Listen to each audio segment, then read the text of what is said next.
উত্তর জেলার যুবরাজনগর কৃষি মহকুমার রাজনগর গ্রাম পঞ্চায়েতের কৃষক কান্তি গোপাল দেবনাথ বেবি কর্ন চাষে সফলতা অর্জন করেছেন। কৃষি দপ্তরের রাজ্য পরিকল্পনার আওতায় তিনি প্রায় 6.5 হেক্টর জমিতে বেবি কর্ন চাষ করেছেন এবং আশানুরূপ ফল পেয়েছেন। সরকারি সহায়তার পাশাপাশি তিনি প্রধানমন্ত্রী কৃষি সিঞ্চাই যোজনার প্রকল্পের 4টি পোর্টেবল স্প্রিংলার মেশিনও পেয়েছেন, যা তার সেচ ব্যবস্থাকে আরো উন্নত করেছে। কান্তি গোপাল জানান, আগে রাজ্যে বেবি কর্ন চাষ কম ছিল, তবে বর্তমানে বহিরাজ্যে এর বিপুল চাহিদা রয়েছে। তিনি আশাবাদী যে তার সফলতা দেখে অন্যান্য কৃষকরা বেবি কর্ন চাষে আগ্রহী হবেন এবং রাজ্যে এর চাষ বৃদ্ধি পাবে। যুবরাজনগর কৃষি তত্ত্বাবধায়ক বিজন কান্তি শর্মা বলেন, কান্তি গোপাল দেবনাথের সফলতা অন্য কৃষকদের জন্য উদাহরণ এবং ভবিষ্যতে এটি কৃষকদের আয়ের একটি বড় উৎস হবে। কৃষি দপ্তর থেকে আমরা যথেষ্ট সহযোগিতা পাইছি, তার জন্য আমি স্পেশাল থ্যাঙ্কস আমাদের এসএ সাহেব, আমাদের এখানে যে স্টোরে ইনচার্জ আছেন আমাদের সদাইমণি দাদা, ওনারা সব সময় রেগুলারলি আমাদেরকে মনিটরিং করছেন এবং টোটাল আমরা কৃষি দপ্তর থেকে 5 হেক্টর আমরা প্রজেক্টটা নিয়েছি। 5 হেক্টরে যতটুকু শুনেছি 25,000 আমাদেরকে ফাইন্যান্সিয়ালি হেল্প করা হবে। পাশাপাশি আমাদেরকে এটার যে বেবিকর্ন সিড আমরা পেয়েছি, ফার্টিলাইজার আমরা পেয়েছি এবং স্প্রিংকলার ইরিগেশন ওয়াটার ইরিগেশনের জন্য আমাদেরকে স্প্রিংকলারেরও ব্যবস্থা করে দেওয়া হয়েছে 4 সেট টোটাল।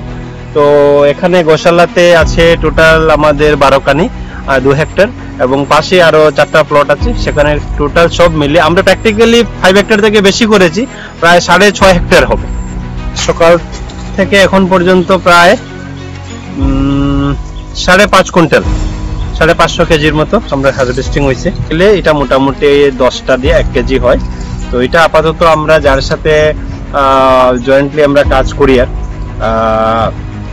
কুমারঘাটে একটা ফ্যাক্টরি চলে, ফুড প্রসেসিং ফ্যাক্টরি। তো উনি আমাদের এই বেবিকর্নের যে ভুট্টাগুলা এগুলা কিনে নিতেছে পার কেজি হিসাবে। আর বাকি যে গাছগুলা আছে, গাছগুলা আমাদের যেহেতু গোশালা আছে, তো গোশালাতে এগুলা আমাদের কাজে লাগে। আমরা গরুরে এগুলা সাইলেজও তৈরি করি। গ্রামের অনেক মানুষে সাইলেজ নিতেছে, যারা গরু পালতেছে, দুধের ব্যবসা যারা করে তারা উপকৃত হইতেছে, ফিডব্যাক খুব ভালো। তো আলটিমেটলি আমাদের গোশালাতে গরুর খাবারের ব্যবস্থা হয়েছে এবং বেবিকর্ন সম্পর্কে যতটুকু দেখলাম আমাদের অত্র এলাকায় এটার প্রচলন ছিল না। এটা ফার্স্ট স্টার্ট হয়েছে এই সিজনে, ধানের পর এই সিজনটা ফাঁকা থাকে। বেবিকর্নটা কাল্টিভেশন আমাদের সাকসেসফুলি হয়েছে।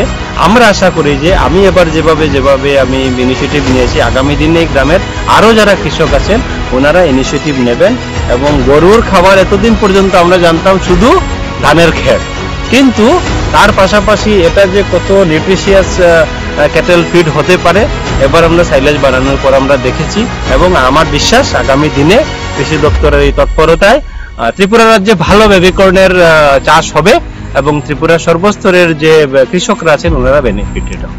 কান্তিবাবু জানান, রাজ্য কৃষি দপ্তরের পক্ষ থেকে বেবি কর্ন চাষের জন্য তাকে সময়মতো সার, উন্নত মানের বীজ এবং প্রযুক্তিগত সহায়তা প্রদান করা হয়েছে।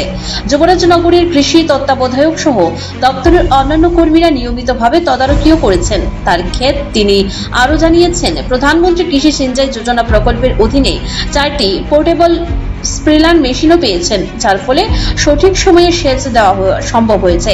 এই সুনিয়ন্ত্রিত ব্যবস্থাপনার ফলে বেবিকর্নের ফলন ভালো হয়েছে এবং এখনো পর্যন্ত প্রায় 550 কেজি বেবিকর্ন হারভেস্ট করা হয়েছে। তো আমাদের যে বেবিকর্নের 5 হেক্টরের টার্গেট ছিল সেটা স্টেট প্ল্যান প্রোগ্রামের অধীনে, সেক্ষেত্রে প্রতি হেক্টরে 10,000 টাকা সরকারি সহায়তা ছিল এবং আমরা প্রতি হেক্টরে 5,000 টাকা বীজ এবং সার দিয়েছি। ক্যাশ অ্যাসিস্ট্যান্স বাবদ প্রতি হেক্টরে 5,000 টাকা করে আমরা দিয়েছি। সেই হিসাবে কান্তি গোপাল বাবুকে আমরা 5 হেক্টরের জন্য 25,000 টাকা আর্থিক সহায়তা করেছি ক্যাশ অ্যাসিস্ট্যান্স হিসাবে। তার পাশাপাশি আমরা ফলন যাতে ভালো হয় তার জন্য আমাদের আরেকটা স্কিম আছে PMKSY। সেই PMKSY প্রকল্পের অধীনে পোর্টেবল স্প্রিংকলার ওনার 5 হেক্টর জায়গাতে আমরা দিয়েছি। সেই পোর্টেবল স্প্রিংকলার ইরিগেশন দিয়ে উনি খুব ভালোভাবেই ফলন করেছেন এবং উপকৃত হয়েছেন। ভবিষ্যতে আমরা আগামী দিনে চেষ্টা করব সেটাকে আরো বেশি এরিয়ায় বিস্তার লাভ করার জন্য। অ্যাকচুয়ালি বেবিকর্নের বাজার দুই ধরনের, একটা হচ্ছে সবজি হিসাবে যে বেবিকর্ন আমরা খাই সেটা বিক্রি করে আর্থিক লাভ পাওয়া যায়। তো এখানে আমরা দেখছি ছোলা বেবিকর্ন যেটা ফিঙ্গার সাইজের, সেটা হেক্টর প্রতি 1.5 থেকে 2 মেট্রিক টন করে পাওয়া যাবে বলে আমরা আশা করছি। পাশাপাশি এটার আরেকটা হচ্ছে ফডার, সেই ফডার প্রতি হেক্টরে 20 থেকে 25 মেট্রিক টন পর্যন্ত পাওয়া আশা আছে। তো বিক্রির ক্ষেত্রে প্রাইভেট এজেন্সির সাথে ওনার যোগাযোগ হয়েছে আমাদের যে কৃষক ভাই, তবে আমরা আশা করছি 8 থেকে 9 লক্ষ টাকা ওনার লাভ হবে। ধর্মনগর থেকে মিলন নাগের রিপোর্ট, নিউজ ভিজিল্যান্ড।